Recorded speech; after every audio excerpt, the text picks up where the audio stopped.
Welcome back, America, to Sound Retirement Radio, where we bring you concepts, ideas, and strategies designed to help you achieve clarity, confidence, and freedom as you prepare for and transition through retirement. And now, here is your host, Jason Parker. America, welcome back to another round of Sound Retirement Radio. So glad to have you tuning in to episode number 379. The title of this episode is Why Is This Happening? And I think you're going to really love this show. But before we get started, I want to start out with a verse to renew our mind. This comes to us from 2 Corinthians 4, 17 and 18. For our light and momentary troubles are achieving for us an eternal glory that far outweighs them all. So we fix our eyes not on what is seen, but on what is unseen, since what is seen is temporary, but what is unseen is eternal. Why did the farmer plant a seed in the pond? He was trying to grow a watermelon. All right. Without any further ado, you're listening to episode 379. Why is this happening? I was doing some research when I read a story about a boy and a horse. And I've thought about this story ever since I read it, and I want to share it with you and ask you a question that I've been thinking about. The lens with which we view the world is important. I remember as a teenager, we would buy these cheap sunglasses that had different colored lenses. Red, blue, purple, yellow. One thing I've learned is that we can choose the lens through which we view the world. Let me start out by saying that this is a true story, slightly embellished, and it's how the tale ends that has me perplexed. In the mid-1800s, there was a family of four, a dad, a mom, and two young brothers. The dad was the pastor of a small church. The older son was the parents' pride and joy. He was said to be exceptionally intelligent. These two brothers were the best of friends, and they would run and chase and play until sundown. The family needed a horse.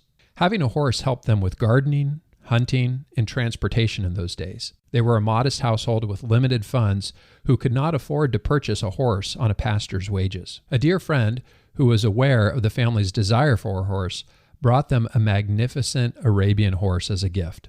The family was overjoyed and expressed their gratitude for the wonderful gift. The horse was considered to have near human intellect, and the entire family would pet him, and they immediately grew attached to him. The horse was a blessing. The father heard that the neighbors needed assistance one late afternoon. He mounted the horse and rode off to a neighboring farm to assist. As he made his way home that evening, a pack of wolves emerged from the woods as he passed through them. The horse became spooked and bucked violently, which caused the dad to fall to the ground.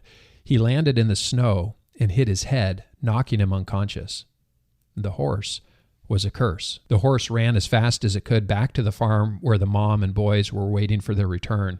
The horse was exhausted and injured and bleeding, possibly from an attack by the wolves. The wife sounded the alarm and called for a search party to go out looking for her husband. But just then, the horse turned and ran back to the woods to the place where the dad had fallen. He had been laying in the snow unconscious for hours, but was just waking up as the horse arrived. He remounted the horse, and it brought him home safely. The horse returned as a hero. The older brother had decided he was going to learn to ride the horse. At one moment, he mounted the horse and he began to ride, displaying his riding ability to his small brother by holding up his arms in the air as if to say, "Look, no hands." The horse became frightened and bucked, causing the older brother to fall with a loud thud. The younger brother watched as his brother was stomped on. The younger brother ran to him and called for his mom and dad. The parents came running to his aid. The younger brother cried. The mom wailed. And the dad carried the limp body of the older boy off because he died of his injuries that day. The family was devastated. The horse was a curse. The parents, devastated by the loss of their oldest son, experienced great sadness. Although the younger boy was talented in his own ways, anything that he did only reminded the parents of their oldest son's death.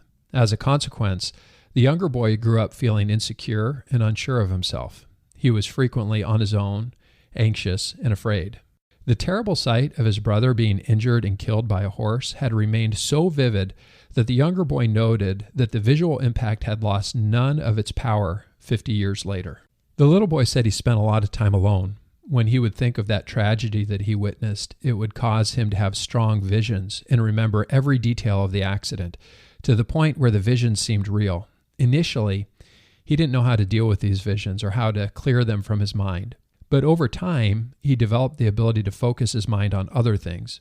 He would envision other places and people to replace the visions of the sadness with what he was seeing in his mind. By the time he was 12 years old, he had developed an imagination that would allow him to spend hours alone in his visions. In his imagination, he would visit new places and make new friends. Later in life, he recounted that some of the make-believe friends he had made during these times were as real and meaningful to him as real relationships. Then, at age 17, he developed an interest in engineering, and taking after his mom, he started to invent things. After years of learning to focus his mind and his imagination, he had found that he now had the ability to focus his mind on his inventions, and he could make things in his mind and see them so clearly that these inventions in his mind seemed to exist in the real world. He did not need to build models, drawings, or do experiments. He only needed to imagine. He would not rush into actually building physical things. Instead, he would construct them in his imagination, make improvements, and operate them as if they already existed in the material world. Whether he would run a machine in his mind or in a shop, there was no difference. In this way, he could invent faster than others. After working with Thomas Edison for a short time, he went on to become one of the most influential inventors of all time. The younger brother, the young boy with a great imagination, is known for inventing the radio, hydroelectric power, X-ray, induction motors, radio transmission, and neon lamps, and he's probably best known for inventing the first alternating current motor. Now, here's my question for you. Would the younger brother have ever developed his imagination in such a way that would allow him to become one of the greatest inventors of all time had it not been for the gift of the horse, the curse of the horse, and the tragic accident where his brother died, but his imagination was born? I read about this horse and the boy in the book My Inventions, the autobiography of Nikola Tesla. The tale of Tesla's childhood and the blessing and the curse of the horse, it is a powerful and exquisite reminder that we don't know how things will turn out. What we consider our finest blessings may quickly become our most severe suffering, which might lead to a bright future. It's difficult to imagine how, in the most traumatic events, our most terrible losses might result in some of humanity's most significant discoveries. By understanding the story of the horse, we can apply those lessons to our own lives in order to maintain hope for a better future. There are two lenses we can view life through. The lens of, why is this happening to me? Or the lens of, why is this happening for me?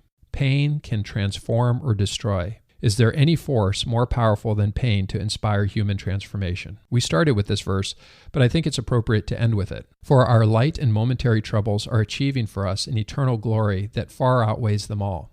So we fix our eyes not on what is seen, but on what is unseen, since what is seen is temporary, but what is unseen is eternal. Until next week, this is Jason signing out. Information and opinions expressed here are believed to be accurate and complete, for general information only, and should not be construed as specific tax, legal, or financial advice for any individual, and does not constitute a solicitation for any securities or insurance products. Please consult with your financial professional before taking action on anything discussed in this program. Parker Financial, its representatives, or its affiliates have no liability for investment decisions or other actions taken or made by you based on the information provided in this program. All insurance-related discussions are subject to the claims-paying ability of the company. Investing involves risk. Jason Parker is the president of Parker Financial, an independent fee-based wealth management firm located at 9057 Washington Avenue Northwest, Silverdale, Washington.